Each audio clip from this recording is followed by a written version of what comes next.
Assalamualaikum warahmatullahi wabarakatuh. Selamat sejahtera. Saya Dr. Rozani Nizam Zakaria, pakar psikiatri Universiti Islam Antarabangsa Malaysia.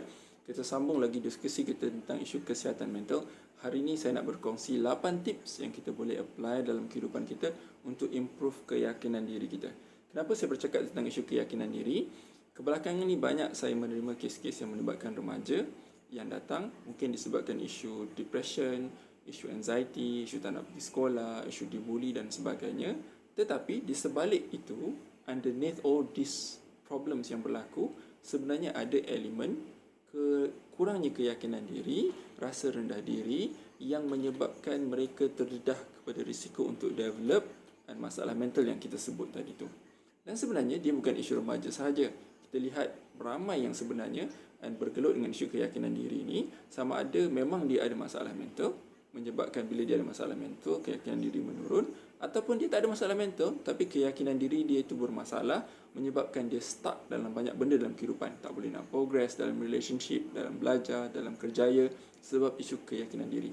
So, apa maksud isu keyakinan diri ni? Contohnya, dia bergelut dengan pemikiran bahawa dia ni tak pandai, tak hebat macam orang lain, tak bagus macam orang lain, tak mampu buat benda yang orang lain buat. Dan benda ni akhirnya membentuk mereka punya kehidupan.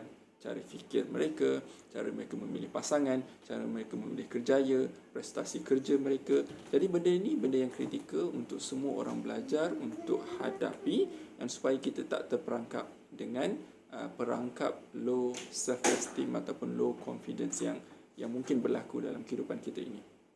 Okay, so let's go straight to the tips. Tips yang pertama, kenal pasti, berwaspada, berjaga-jaga dengan self-criticism. Self-criticism ni maksudnya apa? Maksudnya pemikiran kita sendiri yang mengkritik diri kita sendiri. Walaupun ada orang dia develop low self-esteem sebab orang mengata dia, orang kutuk dia, orang sebut benda-benda yang negatif kepada dia.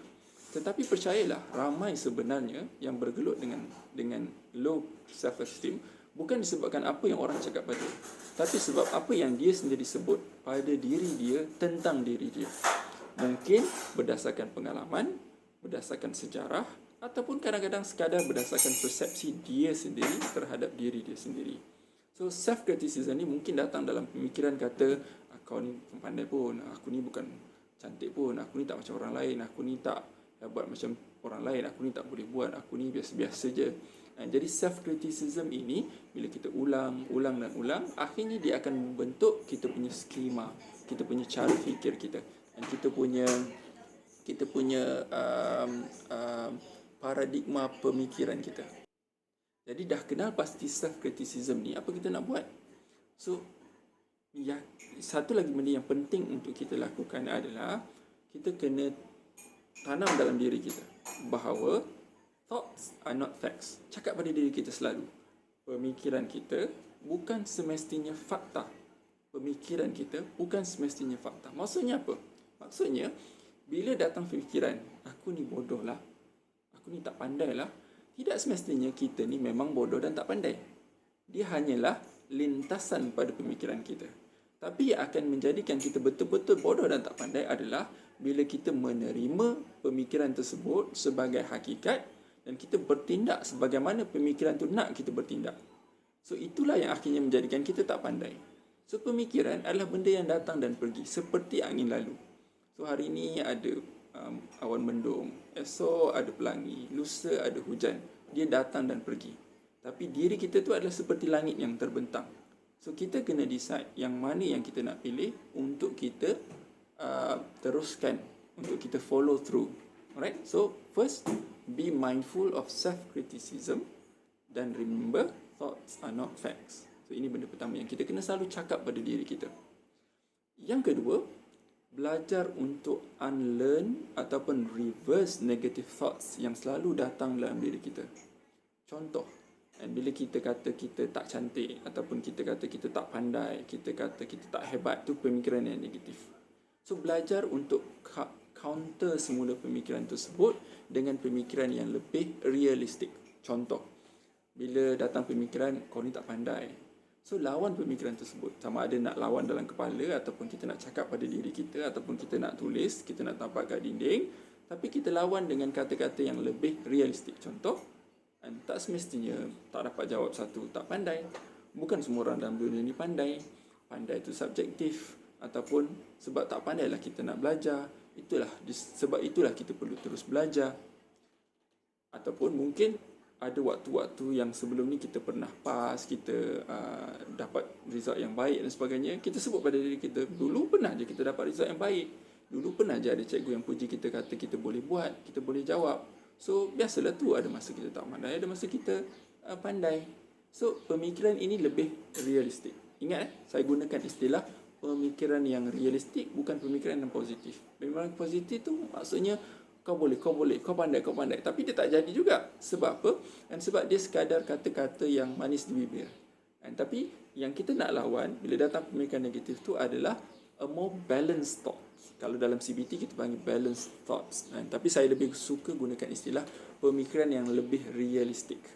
Contoh, ada datang pemikiran, aku tak cantik lah macam orang lain.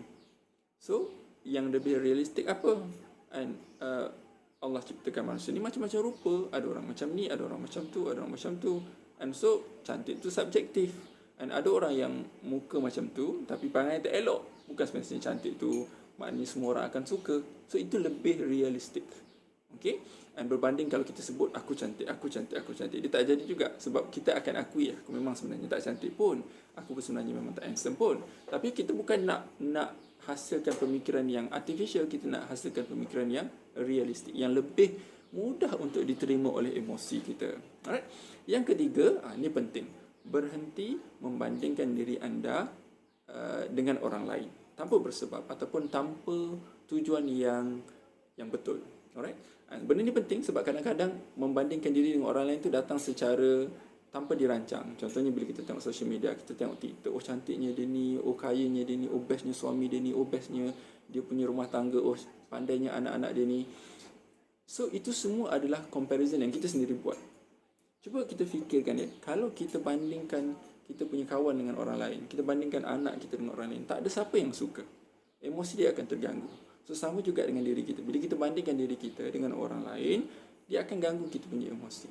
So berhenti membandingkan diri kita dengan orang lain. Always percaya yang apa yang kita nampak pada orang lain tu bukan semestinya hakikat yang sebenarnya.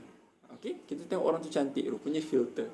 Kita nampak keluarganya bahagia, rupanya depan kamera saja. Lepas kamera bergaduh, bergolok, gadai. Okay? So ingat benda tu. Yang keempat, selalu ingatkan diri kita, kekuatan kita, kelebihan kita. Walaupun benda tu kecil pada mata kita. Sebab tu saya selalu advise passion saya untuk buat gratitude journal. Tulis apa benda yang baik ada pada aku. Apa benda yang baik orang pernah sebut tentang aku. Selalunya dia akan respon, tak ada doktor, mana ada. Saya kata fikir. Cuba fikir, mesti ada. Sebab memang ada. Tapi kita yang mengabaikan. Kita tend untuk bias, lihat yang negatif saja, yang positif tak ada. Dan bila saya sebut kelebihan, bukan bermaksud saya pandai melukis, saya hebat menyanyi. Tak. It can be as simple as saya ni suka buat kawan dengan orang. Ataupun saya suka masak.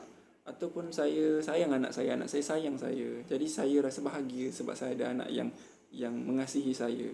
So that can actually be something yang kita boleh value as kita punya strength. Okay? And bukan sebenarnya strength tu is something yang extraordinary. Okay? Alright. So yang kelima, jaga kita punya kesihatan diri kita. Alright? And so self-care, benda ni penting. And sebab self-care ni dia improve kita punya mental health. And so tidur kita kena cukup, makan kita, exercise kita, have a healthy routine anda setiap hari yang menyebabkan kita rasa sebenarnya ada banyak benda yang kita achieve dalam hidup kita. Dan bila badan kita sihat, kita tak ada masalah dari segi kesihatan, dia akan boost kita punya confidence kita. Alright. Yang keenam, benda yang kita boleh buat, hari-hari boleh buat, iaitu apa? Bantu orang lain. Buat benda yang kindful to others. Buat charity. Kita nak senyum ke orang lain, kita nak tolong orang lain, kita nak offer orang lain, kita nak menulis, kita nak share. Sebab sometimes benda yang kita buat itu walaupun kecil, sebenarnya benda tu dia akan boost kita punya keyakinan diri. Oh, ada juga sebenarnya benda yang aku boleh buat. Oh, ada juga orang suka dekat aku. Oh, ada orang balas senyum aku. So walaupun kita tak boleh buat benda yang besar-besar, and so it can be as simple as bagi RM1, RM2, kita tolong kucing tepi jalan, dan kita bagi laluan kereta bila orang tu stuck dekat jam, dan kita kita sedekah dekat jiran. So be kind to others. This can also boost kita punya self confidence. Yang ketujuh, ini juga benda yang penting untuk kita buat. Kadang-kadang kita rasa rendah keyakinan diri kita disebabkan kesilapan yang kita lakukan dalam hidup. Sama ada kesilapan yang besar ataupun kecil. Jadi benda yang kita kena buat adalah bersedia untuk memaafkan diri kita disebabkan kekurangan yang kita ada. Menerima hakikat yang kita ini tidak sempurna. Bahawa kesilapan itu boleh berlaku. Kekurangan itu pasti ada. So, belajar menerima dan memaafkan. It's okay untuk let go past. It's okay untuk be wrong at some point in life disebabkan kesilapan, kekhilafan. But what's more important adalah what we learn from there. Apa yang kita belajar daripada situ. Dan yang akhir sekali adalah sentiasa ada kehendak dan keinginan untuk perbaiki diri, belajar, improve diri kita. Betul kita ada kekurangan, betul kita tak macam orang lain, betul kita tak boleh buat tu, kita tak boleh buat ni, tetapi kita ni bukan robot yang fix, yang bila dicipta tu dia dah ada standard healing dia. Itu je dia boleh buat. Kalau kereta, kita expect dia untuk terbang, we are being ridiculous, because itu bukan dia punya kemampuan. Tetapi manusia ni dia ada sangat banyak potensi. Saya bagi satu contoh yang simple lah. Diri saya sendiri yang tak ada kena dengan topik ni. Saya dulu memang tak reti masak. Tak tahu apa satu benda masak. Tak pernah masak. Tak pernah ada opportunity untuk masak. Sampailah bila saya pergi overseas, nak tak nak kena belajar untuk masak sebab kita kena hidup sendiri. To the point where dekat hujung saya punya pengalaman sebagai pelajar dekat Australia dulu, saya bukan setakat masak, saya bekerja sebagai tukang masak di kedai makan dan juga buat jadi main chef lah kononnya untuk kenduri yang 500 orang dekat overseas. Pengalaman.